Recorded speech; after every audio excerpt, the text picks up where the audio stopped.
Lucas was driving to another city, but there was a baby that wouldn't stop crying on his bus. He reached one of the stops and decided to scold the parents for not doing anything about it.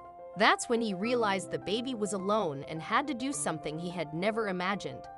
The crying had been going for way too long on the bus, and Lucas couldn't imagine how his passengers were tolerating the noise at this point. Lucas was driving the bus from Miami to Orlando, a course that took around 3 hours. For almost the entire trip, a baby had been crying in the back. It wasn't a big deal at first, but it was getting on his nerves now. He couldn't stop the bus until he reached Orlando because it was part of the protocol that he could only make specific stops in Miami and then several in Orlando.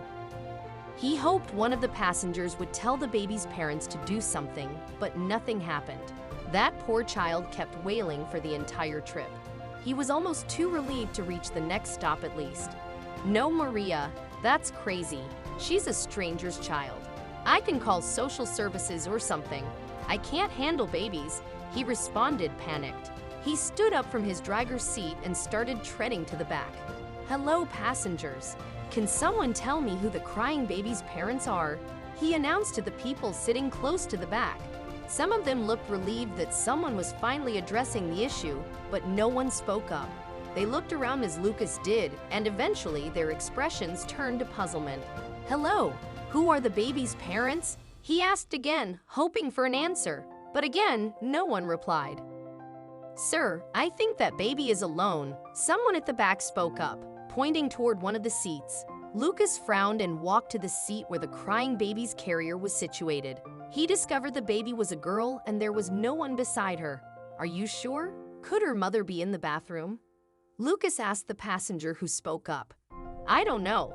I only noticed that the baby was alone when she started crying. But I'm not good with babies, so I just ignored it," the passenger stated and shrugged her shoulders. "That's crazy. Did someone abandon their baby on a bus from Miami to Orlando? What is going on?" Lucas wondered, and another passenger chimed in. "I can watch her for a while. I have grandbabies and I can put them to sleep. I didn't say anything earlier because I had no idea what was going on, but I can help," a kind lady offered, picking up the baby carrier to take it to her spot. "Thank you, ma'am. We'll find out what's going on soon, hopefully." Lucas expressed his gratitude and went back to his seat to resume driving. Worried about the baby, Lucas decided to call the central office and discovered something he had never imagined. Apparently, the child's mother had been making a fuss at the office, trying to get answers about her baby. She was on the bus with the baby when she decided to help an elderly lady get off the bus with her groceries. Unfortunately, the bus doors closed before she could re-embark, and that's why the baby was alone. "Jesus, that's crazy," Lucas told the secretary, Maria, who had taken his call. "So what happens now?" "Unfortunately, yours was the last bus to Orlando today, so the lady won't be able to get to her daughter soon. Lucas, you're going to have to keep the baby until her mother picks her up tomorrow," Maria stated, making Lucas' jaw drop. "No, Maria, that's crazy. She's a stranger's child. I can call social services or something. I can't handle babies," he responded, panicked. "Lucas, you can't do that. She'll get in trouble and it wasn't her fault. She seems like a lovely lady. She was so worried. Please, can you help her out? I'll give her your address. She'll take the first bus to Orlando tomorrow. Please? Sometimes we have to help each other out, right?" Maria pleaded, and Lucas finally caved in. When he completed his route, Lucas picked up the baby carrier and took the child home. His wife, Julie, would be stunned, to say the least. For several years, he had expressed his dislike for children and how he didn't want to have them at all. The idea saddened Julie, but she loved him and wanted him to be happy. "What's going on?" Julie said when her husband walked in with a baby carrier. He explained everything that happened, and she finally smiled. "Wow, darling, I'm shocked.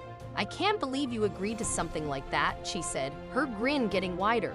"I know, right? But well, Maria convinced me that it was the right thing to do, and I mean, it's my day off tomorrow. I can certainly wait for that mother to come pick her up," he added with a chagrined smile. Surprisingly, that night with the baby was one of the best of Lucas and Julie's life. She was so tiny and vulnerable, but she smiled as they cooed at her. Luckily, she was also all cried out, so she slept soundly when they put her in a tiny makeshift bed in their guest room. The baby's mother, Cynthia, arrived bright and early the following morning with tears in her eyes. "Thank you. Thank you so much. I'm such an idiot. She's a newborn, for God's sake.